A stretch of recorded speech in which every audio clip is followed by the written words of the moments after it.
Let's get rid of the whole forestry department. What do? Let's put those resources back to the local fire departments, back to the volunteer fire departments. Those guys were busting their tails all over the state, fighting fires. Where was the bureaucracy in Oklahoma City? They should have been there side by side fighting those fires. We can't even get answers from them.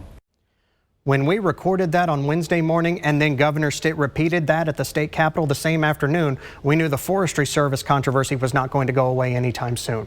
Tonight, our in-depth coverage focuses again on the elephants at the room in the state capitol, now that Stitt is fighting with members of his own party about what happened and what to do about it. It was announced last week the Forestry Service Director Mark Goller was fired from his role as the director of the Oklahoma Forestry Service. The governor said resources were delayed, accusing Goller of hiding and, among other serious allegations of misconduct during the March wildfires.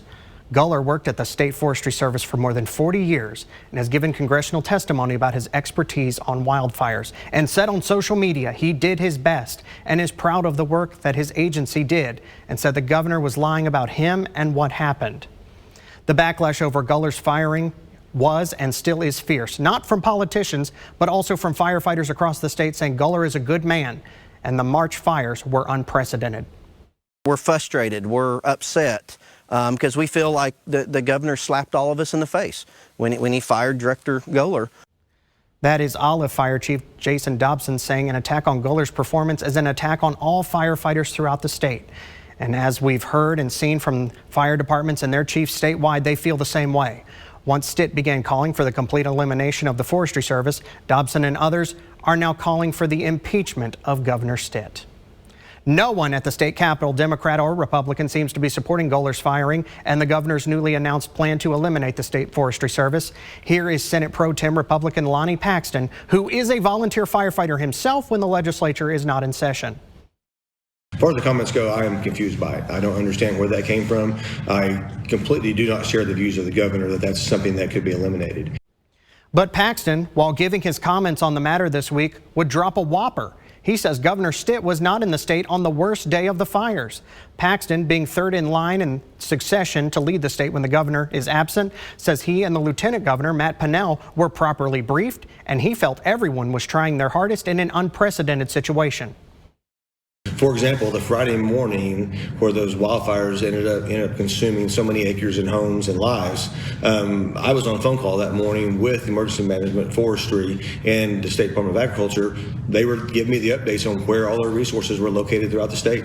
So I was on that call. I spoke with Lieutenant Governor Pinnell that day. The governor was out of state, but we had those conversations. So I was briefed on where everything was at. I knew there was bulldozers set up in different areas. I know that Burns Flat had the super scooper tankers that were set out there pending weather conditions so they could get them up in the air. It sounded like to me in that conversation that we were very well positioned. Sometimes in my 34 years experience as volunteer firefighters, some fires are just very, very difficult to contain. This isn't just another fight between the state Senate and Governor Stitt. The Speaker of the House, Kyle Hilbert, held a news conference on Thursday saying the governor was out of line and insulting firefighters across the state with what happened and the reforms he is calling for. Earlier this week, there was a call for the elimination of the State Forestry Department, and just want to say that is unacceptable.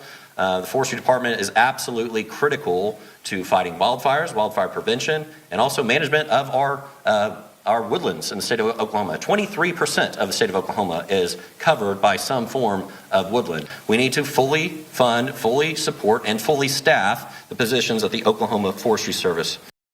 Now, there's something interesting here that we need to point out in that comment made by Speaker of the House Kyle Hilbert, and it's not what he said, but who is standing next to him. Take a look. On your screen in the red circle is House Majority Floor Leader Josh West, who represents Grove and Jay in the Fox 23 viewing area out in Delaware County. West says there are 3 openings at the Forestry Service office in Jay, and there has been for a while, but the state refuses to fully fund and fill those positions as a way to try to save money. Had those positions been filled, more resources and coordination could have happened, at least on our side of the state. It is possible that scenario is playing out in other Forestry Service offices across Oklahoma. Now standing on what will be the left side of your screen to the speaker's right is Broken Arrow State Representative Republican Stan May. Now, if you've watched Fox 23 over the years, you know Stan worked for and was the spokesman of the Tulsa Fire Department for many years. He said the governor's plan to disband the State Forestry Service will actually bankrupt some small fire departments. But without the State Forestry Service here, we could not cover and combat those wildfires. They move too fast. Especially in volunteer areas, they don't have the manpower, they don't have the equipment. And quite frankly, it might bankrupt some communities if they didn't have that help. And this afternoon, Southeastern Oklahoma State Representative Republican J.J. Humphrey called on Governor Stitt to reinstate Mark Goler and fully fund the Forestry Service operations. He says, quote, "I listened in total shock as the governor publicly insulted the men and women of the Oklahoma Forestry Division and spoke about firing the director." He went on to say, "Other than the governor, every other indication and report is that Director Goler anticipated the pending fire conditions and moved manpower and equipment to address the threat of hazard across the state. I understand property was lost, including that belonging to the governor, but the loss would have been much greater if not for the prudent actions of the Forestry Service Director." With many people saying this was an extraordinary act of God beyond the control of anyone, I asked the governor this week right here on Fox 23, when does an act of God become a fireable offense? And I was talking to our meteorologist about this. Yes, this was predicted, but it was we've never seen humidity levels this low. The wind has never been this high with humidity levels been this low. When does an act of God become a fireable offense? Yeah. Well, first off, they're not fired because an act of God or there was a forest fire. The fact that they didn't try, the fact that they didn't deploy the assets, the fact that they were not all resources hands on deck, that is where they let down the Oklahoma people. Furthermore, Blaine Arthur, the Secretary of Ag, trying to get information about where they were deployed, they're refusing to give her information. 4 people are dead, dozens were injured, more than 500 homes were lost, and since we are talking about the elephants at the room at the state capitol, we will close our coverage with this quote by Republican President Ronald Reagan: "Trust but verify." The governor says he is going to open an investigation to show that he is right on this, and because of the controversy surrounding this, it is now incumbent upon him to show us what he is looking at, because everyone else is saying it is not so. We will continue to follow this. And I am not going to get off this issue till I find out where every single resource in the state of Oklahoma was during that major event. The bureaucracy is going to be held accountable under my watch, and that's what I'm doing. And of course, people are going to be making noise saying, "Oh, I did the best job I could," but the proof's in the pudding, and they won't even give us the information right now, okay? And we're going to find that, and I'm going to share that with Oklahomans.